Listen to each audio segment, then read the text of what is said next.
Ben Askren once fought for glory. Today, he fights for oxygen in his new lungs. This video isn't just a tribute, it's a call to action to help save a warrior's life. Almost 2,700 years ago, in the year 648 BC, Greece introduced the sport of pancration to the Olympic Games. Most people, including myself, have the misconception that the combination of the martial arts to make the sport of MMA is a modern concept. But the sport of pancration was alive and thriving millenniums ago. The best athletes of the time would gather to test not only their physical conditioning, but more importantly, their mental fortitude.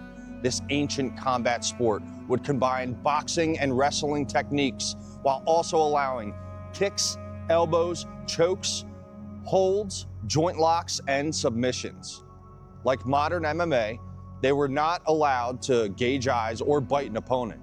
There is also a strong correlation between this ancient combat sport and Stoicism. Not only were some of the ancient Stoics combat athletes themselves, but the lessons that the sport taught were valued by philosophers across the board, even those that weren't competitors themselves. You could observe Stoicism in action while watching pancration, because both teach us that victory comes from mastering yourself and your emotions, to endure hardship without breaking, and to focus on what is in your control. And the main character of our special today, Mr. Ben Askren, would have not only been a fan favorite, but an underdog champion of pancration during ancient times.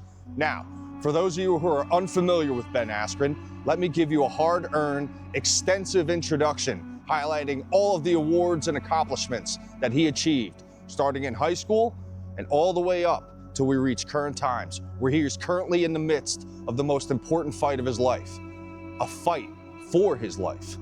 And I also decided to film this week's episode at a local disc golf course because one of Ben's favorite hobbies is disc golf. So I felt it was a proper setting to tell this tale. As a longtime fan of Ben, I felt a responsibility to make this episode highlighting not only his need for our help, but also a natural stoic mindset that he has maintained through the highest of his highs and the lowest of the lows. All right, let's get into it. Ben attended Arrowhead High School in Heartland, Wisconsin. In 2001 and 2002, he was the two-time WIAA state champion. He was a four-time WIAA state finalist. In 2002, he was a NHSCA senior national champion, which is one of the top national tournaments for high school seniors. That same year, he was recognized as an A6 first-time high school All-American. He competed in the USA Wrestling Junior Nationals and earned honors as Freestyle All-American, Greco-Roman All-American, which he is noted for competing at a high level even while in high school. He left high school with an approximate record of 153 wins and only 8 losses. He left high school and he moved on to his collegiate wrestling career at the University of Missouri. In 2004 and 2005, he was the NCAA Division I runner-up. But in 2006 and 2007, he became the NCAA Division I national champion for the University of Missouri, competing at 174 pounds. From 2004 to 2007, he was a 4-time NCAA All-American. He was a 2-time Dan Hodge Trophy winner, both in 2006 and 2007, which is awarded to the most dominant wrestler. It is wrestling's equivalent to the Heisman Trophy in college football, which is for the best player, most dominant player. Ben closed out his college career with a 91-match winning streak while getting 87 pins during that time, which is among the NCAA's all-time leaders. Here are some of his other amateur wrestling achievements at rapid fire. He was the 2005 Pan American champion, 2006, 2007 Big 12 Conference champion. In 2008, he was a U.S. Olympic team member in the Beijing Olympics, and during that same year, he became the U.S. national champion in freestyle wrestling. In 2009, he was a USA World Team Trials runner-up and a multi-time junior national and cadet level champion. It's important to note that Ben was never the biggest or the strongest guy on the mat. He didn't walk in looking like he was chiseled from stone. His nickname throughout his career was Funky for a reason. He would use his opponent's aggressive moves to his own advantage. Where in positions where most guys would panic, he would calmly work through the situation and use it to his advantage. Funky has always been a stoic during competition and when living his normal life. All right, 2009 hits, and Ben decides to venture into MMA, where he smashes through his first 3 fights. He gets his chance to join the big leagues in 2010 when he is signed with Bellator Fighting Championship, where he stormed the gates with his funky style, which everyone seemed to underestimate. During his first year with the organization, he became the Bellator welterweight world champion and defended that title 4 times until 2013. He was the first ever Bellator welterweight champion. After some contract disputes, one championship opened its doors to welcome Funky in. In 2014, Ben became the 1 welterweight world champion and again defended the title 4 times. Ben retired from MMA briefly in 2017 after cleaning out the competition in his weight class.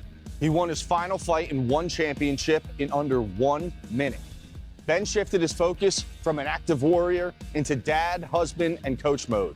He took time away from the sport to make memories with his family, coaching youth wrestling programs at his own club, Askren Wrestling Academy, as well as pursuing his other business interests, including sharing his shining spirit through podcasting. But in early 2019, the UFC came knocking on his door when he was involved in a historic trade deal. This move gave Askren the shot he always wanted, to prove he belonged amongst the best welterweights in the world. Between March 2019 and October 2019, Ben fought 3 of the top welterweights in the world: Robbie Lawler, Jorge Masvidal, and Damian Maia, all absolute killers. Ben won against Robbie via bulldog choke, which became a controversy, but in my opinion, he won the fight fairly. Ben took a devastating loss during his second fight with the UFC. He made a split-second decision during the first seconds of the fight, and he became associated with the UFC's fastest knockout, but on the losing end of the fight. But like a true stoic, he didn't hide in shame. He faced this obstacle head-on and kept moving forward with his life. Here are some direct quotes from Ben after going through that tough loss. "Listen, I got knocked out in 5 seconds. I got hit with a flying knee. There's not much else I could say. It sucks, but I'm not going to hide from it or make excuses." Another one: "It's a hard reality, but in life, you don't always get what you want." Final one: "There's nothing I could do to change it, so why would I let it consume me?" In true stoic fashion, Ben returned to the cage just months later to face an elite opponent who is known for his top-level grappling, a man named Damian Maia. The 2 warriors fought an intense technical battle, and although he did not walk away victorious, his valiant efforts fighting each round with technical skill and raw grit earned the men the Fight of the Night award. Ben finished his MMA career not as the undefeated phenom or dominant champion like he once was, but as something far more rare: a man who faced the harshest defeat, stood back up, and just months later gave it everything he had. That is stoicism in action. He never conformed to what others expected, not in style, attitude, or approach. From his unorthodox, funky wrestling style to his grinding dominance in the cage, he did things his way, even when the critics mocked him. He met victory without arrogance, and he met defeat without excuse. Whether chasing Olympic dreams, winning world titles, or standing back up after a brutal loss, Askren showed that stoic strength isn't about perfection. It's about staying true to yourself, regardless of the praise or the ridicule that you may receive. But his official retirement from combat would be temporarily paused when he received an opportunity to participate in a sport in which he never competed in.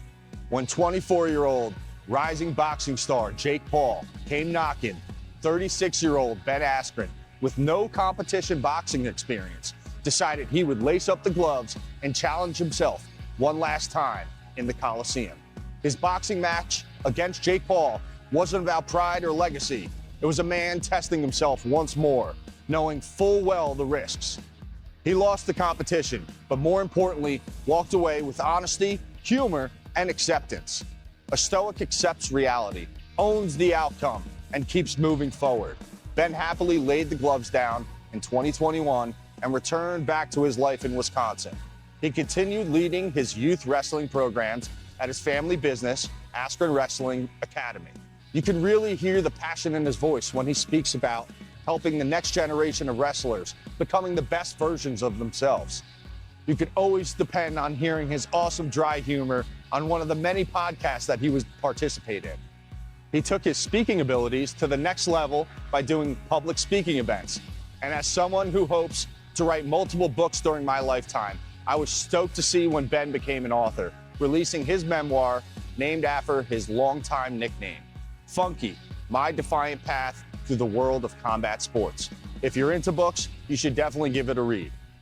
Most importantly though, Ben was able to spend valuable time with his wife and children, passing on his lifetime of hard-earned knowledge.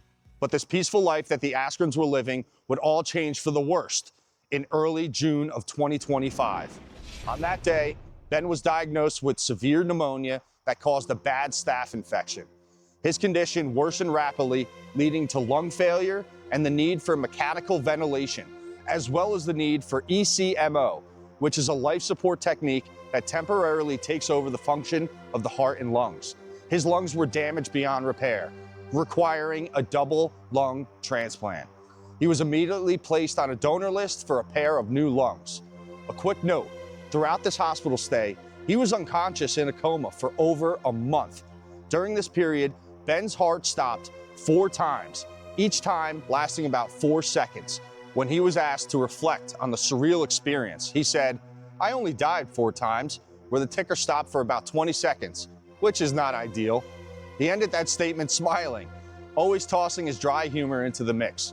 And it's important to note that he has absolute zero memory from this time in the coma. His wife decided to keep a detailed journal of the experience, which allowed for Ben to experience what he could not remember. The outpouring of love from all of his friends, family, and fans from around the world sparked emotion in him when he was speaking about it, but you can visually see the fire burning in his eyes to take on this challenge. Imagine being one of the best athletes in the world, dedicating your entire life to treating your body as a temple, not abusing drugs or alcohol, and in your early 40s, you need a double lung transplant in order to survive. You were just dropping your kids off at school every day, and now you're relearning how to walk to perform basic motor functions. Ben has decided to grace the world with his presence on social media since he's had the surgery done to keep everyone updated. And as tough as he is, and as much as he uses humor to keep the mood light, there are times where he has shared with us the dark times where his spirit was tested. There were times when his mind drifted, leaving him questioning why this happened to him, why his lungs were stolen from him. But he quickly regained control of his thoughts and focused on what he could control, like a true Stoic. Unfortunately, there's another factor that is outside of the control of Ben and his family, and that is the devastating financial burden that this has created for them. Ben was never a flashy guy. He never walked out covered in jewelry or expensive clothes. He never rolled up in a supercar to his fights. He never lived a party lifestyle. He was always a humble family man who invested his money into helping the next generation of kids become athletes. He invested in his own family's future. But now, that financial safety net has been pulled away from his family after continuing to be hit with medical expenses that his insurance won't cover. Ben had a short return home before being forced back into the hospital where he currently is now. He is most likely going to need medical intervention for the rest of his life. And as a longtime fan of Ben Askren, I feel a sense of responsibility to get his message out there and to also promote his donation page for those of you that are able to donate. And if you're not able to donate during this difficult economic time, it is totally understandable. But it is free to share this video and help spread the message.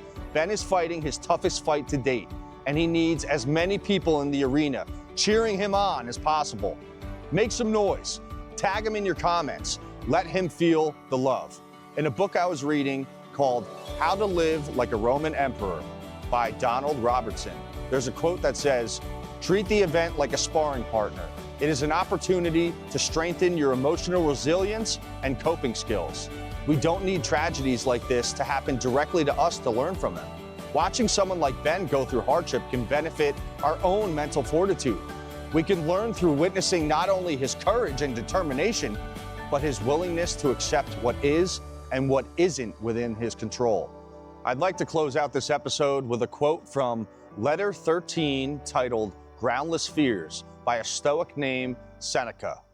For our powers can never inspire in us implicit faith in ourselves, except when many difficulties have confronted us on this side and on that, and have occasionally even come to close quarters with us. It is only in this way that the true spirit can be tested, the spirit that will never consent to come under the jurisdiction of things external to ourselves. This is the touchstone of a spirit. No prize fighter can go with high spirits into the strife if he has never been beaten black and blue. The only contestant who can confidently enter the lists is the man who has seen his own blood, who has felt his teeth rattle beneath his opponent's fists, who has been tripped and felt the full force of his adversary's charge, who has been downed in body but not in spirit. One who, as often as he falls, rises again with greater defiance than ever. We love you, Ben. There's an army of support behind you. Keep fighting, keep pushing forward, and stay stoic, my brother. I really appreciate everyone taking time out of their day to watch this week's video and showing support for the channel, especially this week's video for Ben Askren. If you can, please like, subscribe to the channel, and share this week's video especially. Get the message out there, and let's show some love and support for Ben Askren. He needs it. I'm stoked to see everyone next Sunday for Stoic Sunday here at the Stoic Social Club.